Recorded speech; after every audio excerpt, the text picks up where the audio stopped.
Want more Gators Breakdown? Join Gators Breakdown Plus.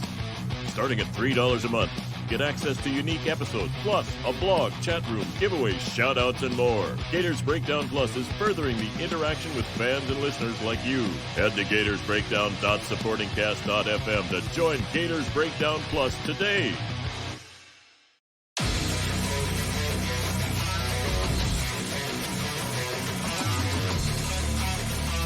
Gators Breakdown, because there's never a dull moment in Gator Nation.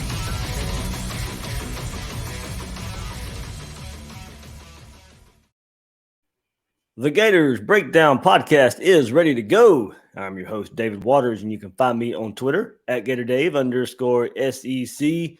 We get to hear from all these coaches the first time, and I know the one a lot of people were looking forward to, cornerbacks coach Corey Raymond, coming over from LSU, going to rival Florida under Billy Napier's first staff here at Florida. And like I said, going back to when that hire was made, could not have been a better hire for Billy Napier to fill out this Florida staff. So we'll get to hear from Corey Raymond for the first time as he dons the orange and blue and not the purple and gold of LSU. He gets into that decision, goes into detail about the defensive backs.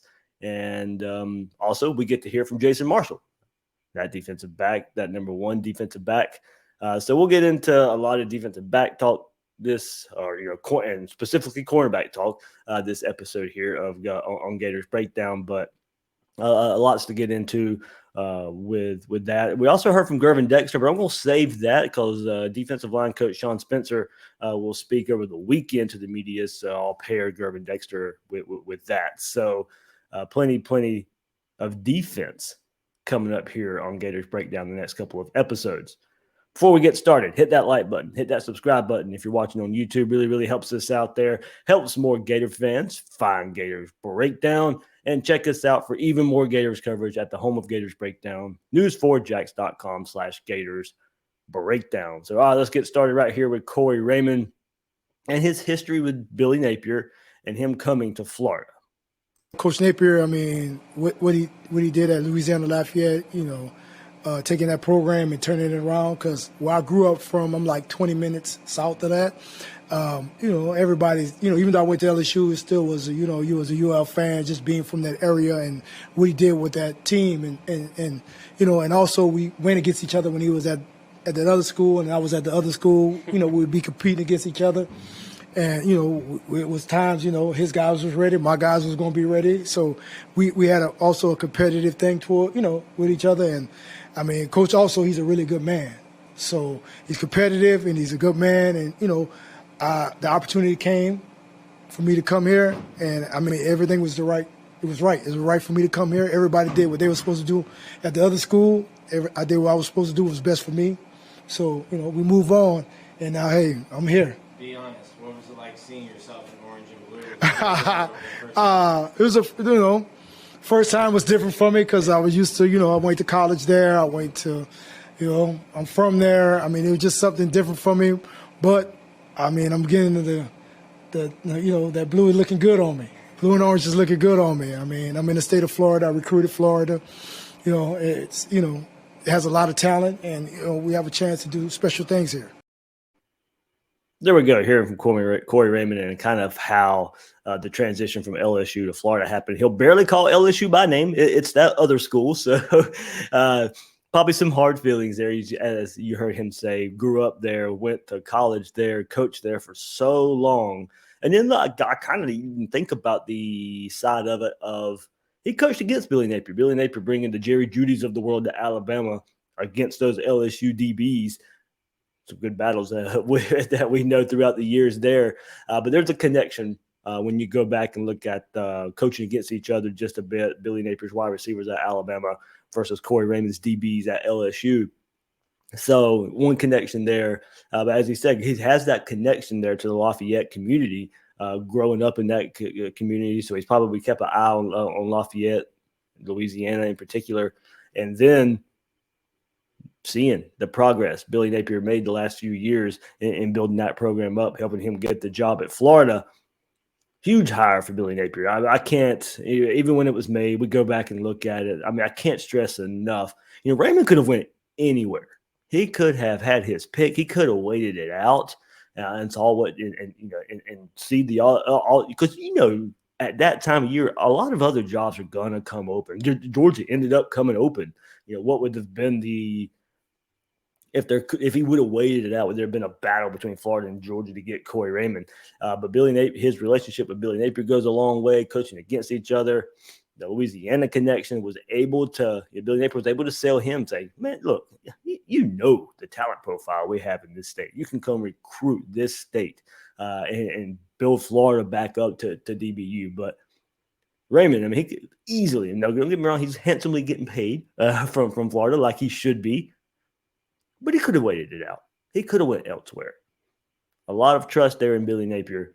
A first-time head coach in the SEC now. I mean, so Raymond putting a lot of faith in Billy Napier. I think that says a lot as well. Whatever happened at LSU and Brian Kelly and why he decided maybe not to keep Corey Raymond around, which is probably a huge mistake given the history there. But it works out for Florida. I think it says a lot that he trusts Billy Napier. His first big-time head coaching job that he wants to come along with Billy Napier and coach these Florida DBs. So, all right, now we're at spring practice. What does Corey Raymond, what is he looking for from his defensive backs this spring? Just getting guys to understand, learning how to play the position more than anything. It's not about just going out there and play. It's about the position, learning the position, learning the ins and outs of the position in different types of coverages, different types of footwork, where my eyes go. So it's just developing that part of the guys. It's going to take a little time to get used to me, who I am, because, I mean, I'm hard to get along with out there on the field because it's demanding it because you play a position that's easy place to line up, but it's a lot of little things you have to do to become really good at the position. Love hearing Corey Raymond say he's going to be demanding. That's exactly what these DBs, these cornerbacks need. They absolutely need it after the last couple of years. And a lot of what he brings up too, kind of going back to Patrick Toney and what we've been bringing up about this defense. First of all, it's always going to be like this for Patrick Toney, but we know from watching this defense the last couple of years, the mental side of it is really going to have to be improved, and it's going to have to start there. It's always going to start there. But we know that's where this team has been lacking the most the last couple of years.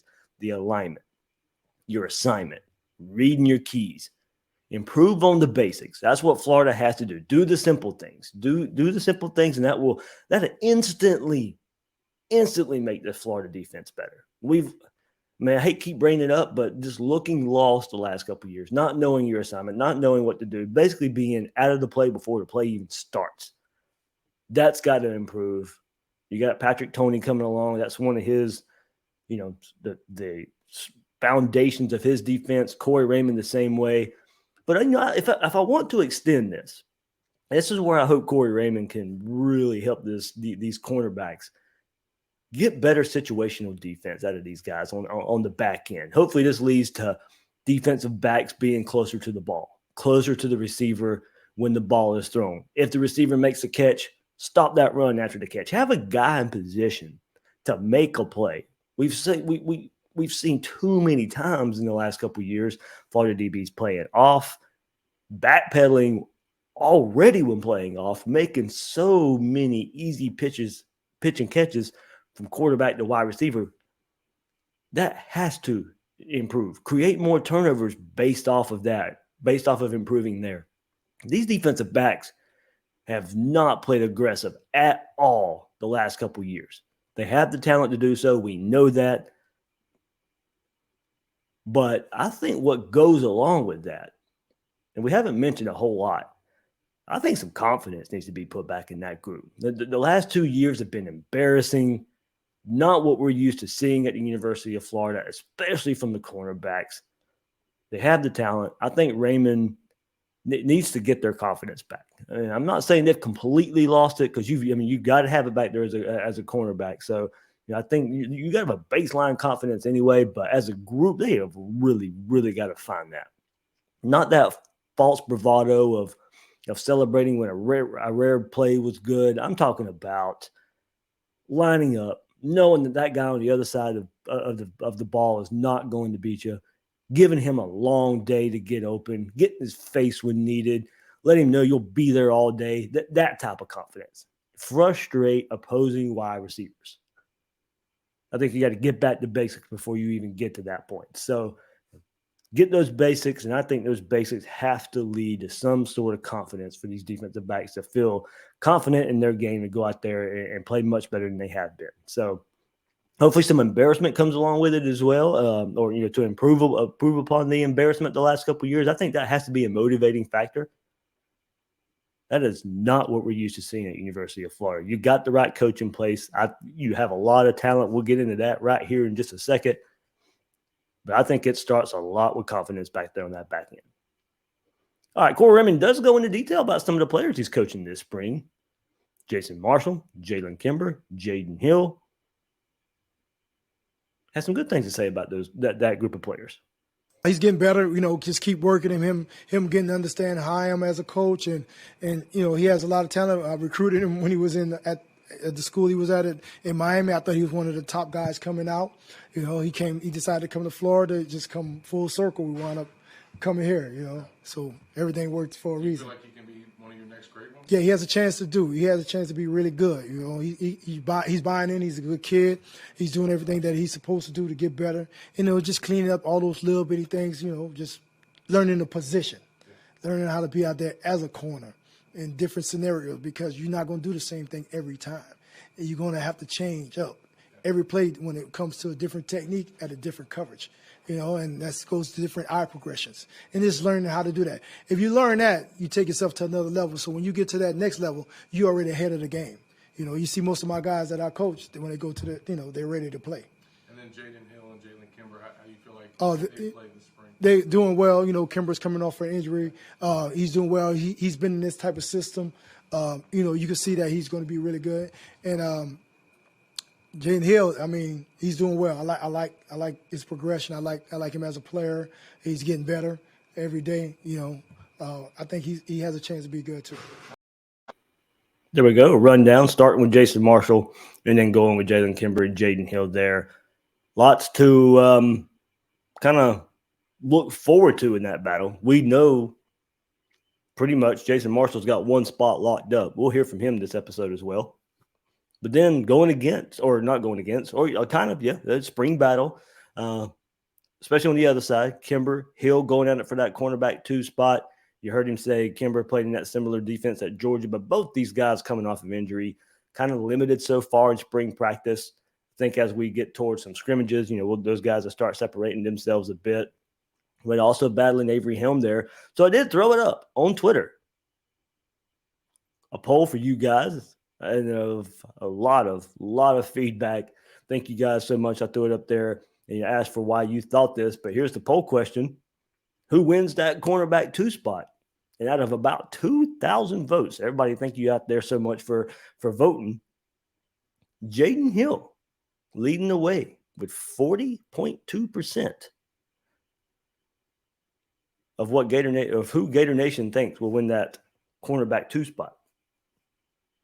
Jalen Kimber right behind, 36.9%, so about 37%. So about 40% for Jaden Hill, Jalen Kimber at 37%. So pretty close battle here that you see that you guys see playing out here. Avery Helm sitting at 20.3, and then other with 2.6, and I can include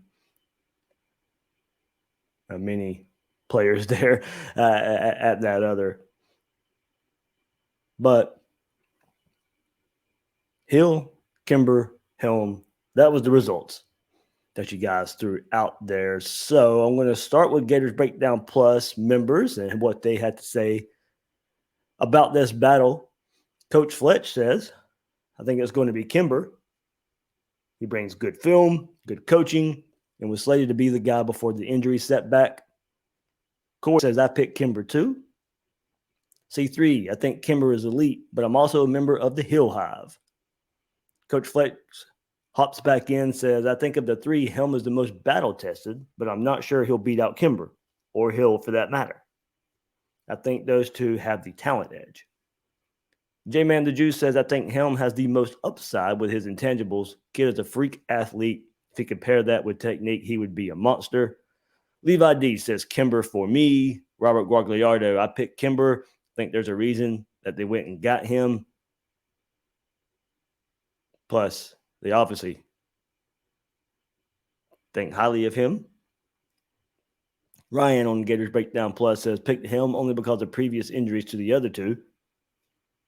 Is Moore repping with the cornerbacks? Yes, he is. Devin Moore, early enrollee. I was going to bring him up. But yes, he'd be in that other category. I don't see him starting over those three mentioned. But I think he can slide in there and play too, especially, this injury history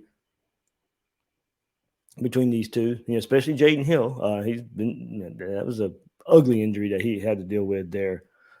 So I wouldn't count him out.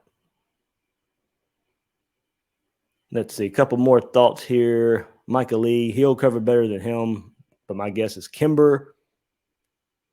Some split opinions here. Chandler says Kimber or Hill. There were moments last year where it was obvious Hill was put out there too early. Needs some serious development. Possibly the most physically talented out of the three, but furthest behind in developed skills. John Unruh says, great question. I honestly have no idea. And you can make a case for all three. And Sorak says, I have no idea who will start across from Marshall, but it is a position battle I'm most interested in. Having Raymond here gives me confidence that whoever is on the field will be capable, including Pouncey and Moore. Now, a lot of you guys on Twitter gave your thoughts as well. I'll share a few of those. That CO Gator King, I'd say Kimber. His shoulder injury won't affect his play. Helm is a solid option. Hill, though starting in the role pre-injury, leg injuries take 2 years to return confidence. He'll play, but won't be at his best. That is the thing, how fast these guys do recover. And they're out there limited, running around limited right now. But I think that their reps will go up as spring practice goes up.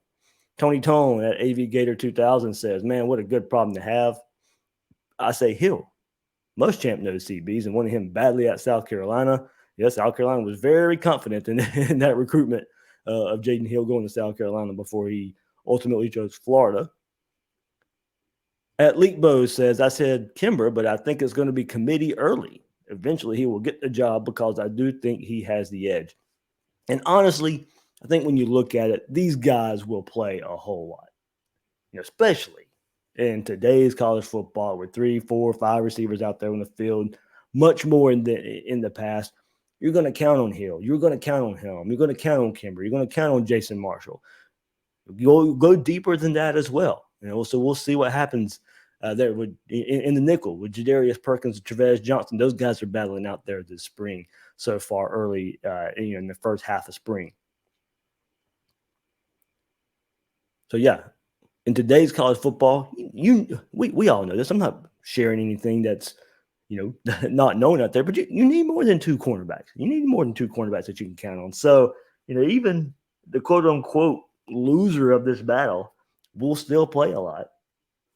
Don't see no need for transfers away or anything like that. It will play out to where I think a lot of these guys will get a lot of playing time. There really may not be a quote-unquote starter out of this group. May have 3 starters. I sit here and say who wins the cornerback 2 spot. Cornerback 2, cornerback 3 may really be the same thing. On the field a lot at the same time.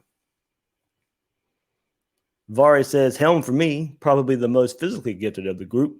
Battle tested, showed improvement over the course of last season. Bravo at Steve_Spy says, Helm did pretty good last year. Tough call here. KB, Hill will win unless the injury holds him back. The next Kimber. Connie Grossman, I just want Kamari Wilson in the rotation at safety or cornerback.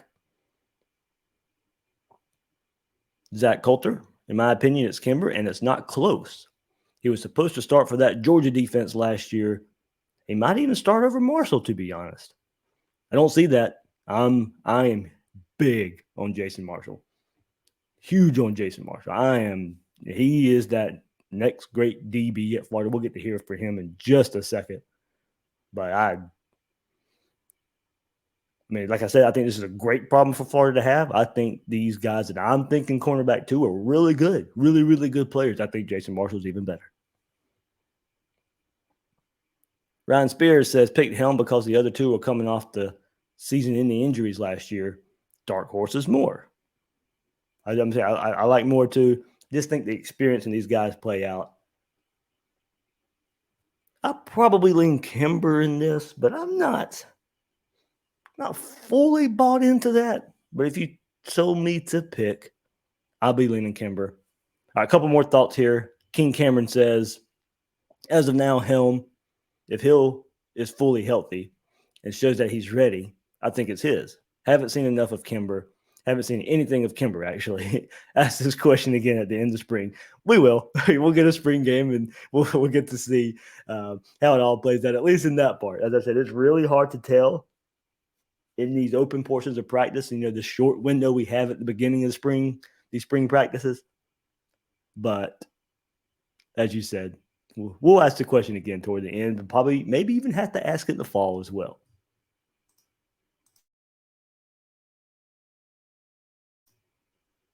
All right, a couple more here. Deshaun says, I voted Kimber because he was going to start for that number one defense last year, and his injury wasn't lower body. But I'm interested to see if Helm has made significant jump in year two. Yeah, that's one of those things that I keep coming back to. And I know we're we default to last year, and guys can get better. Guys can develop.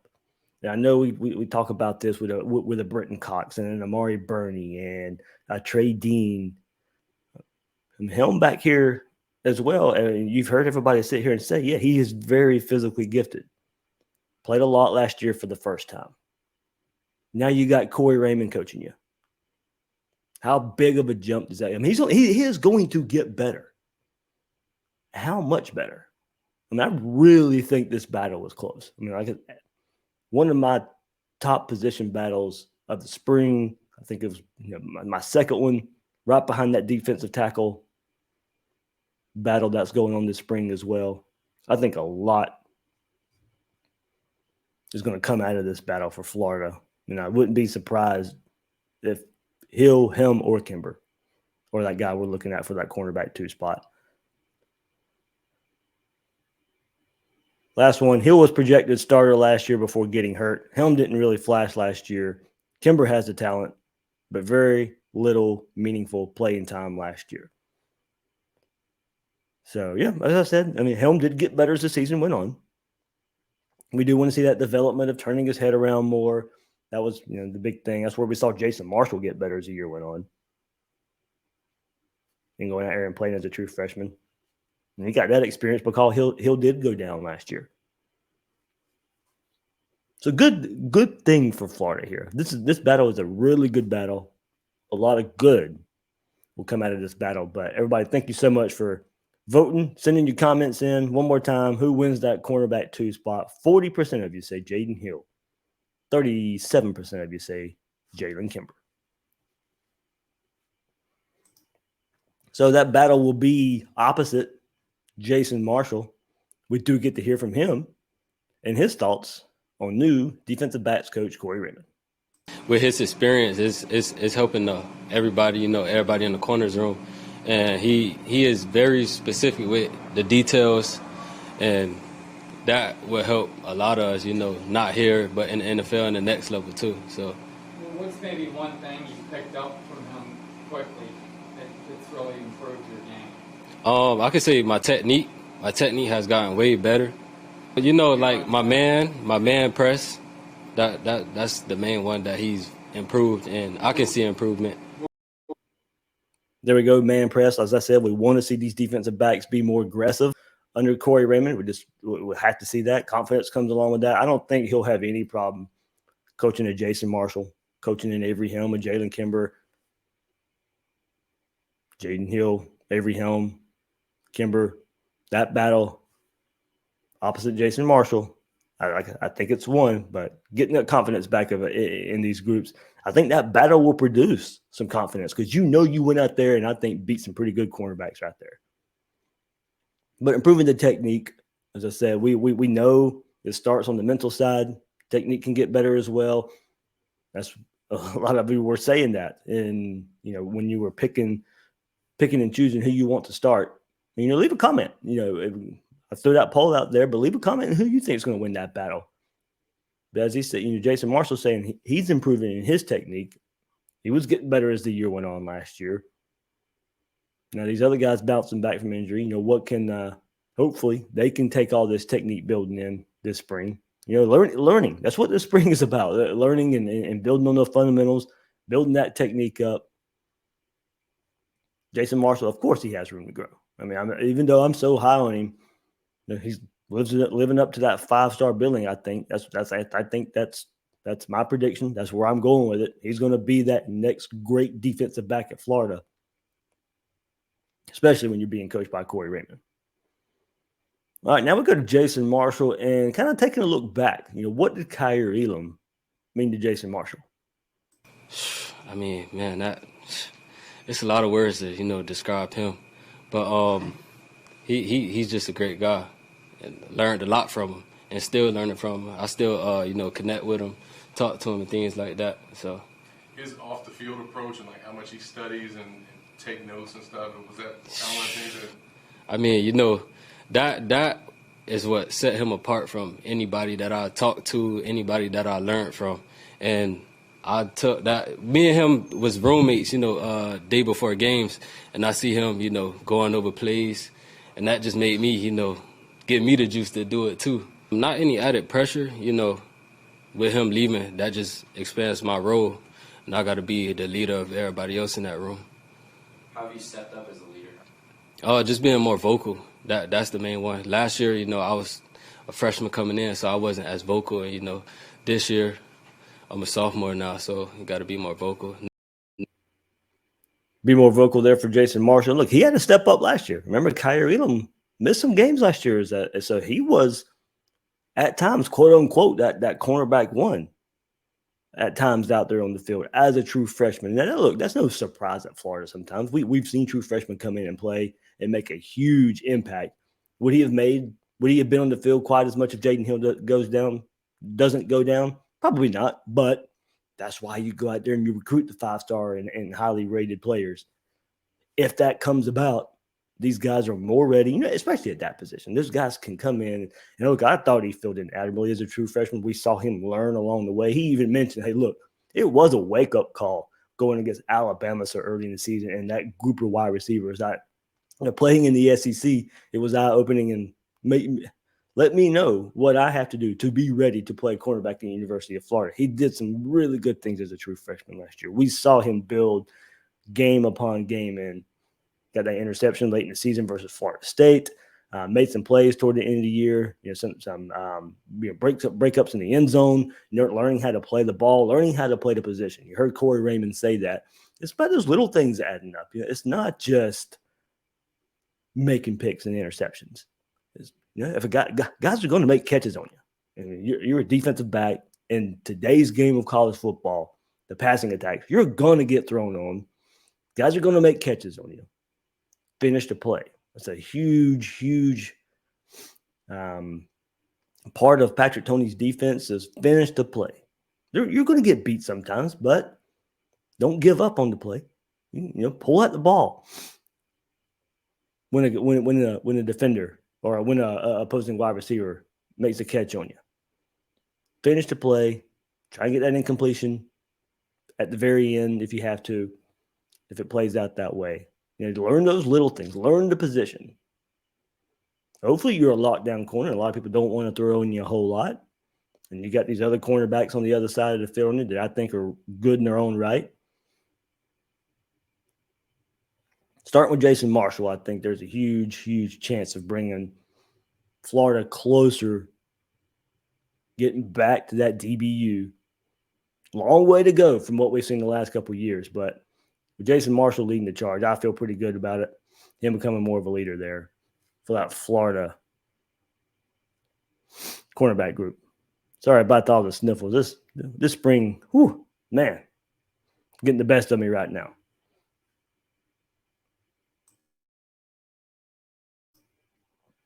All right, here we go. Little spring news and notes, spring practice news and notes before we sign off here on this episode of Gators Breakdown. Quarterbacks improving the last couple of weeks or last couple of practices.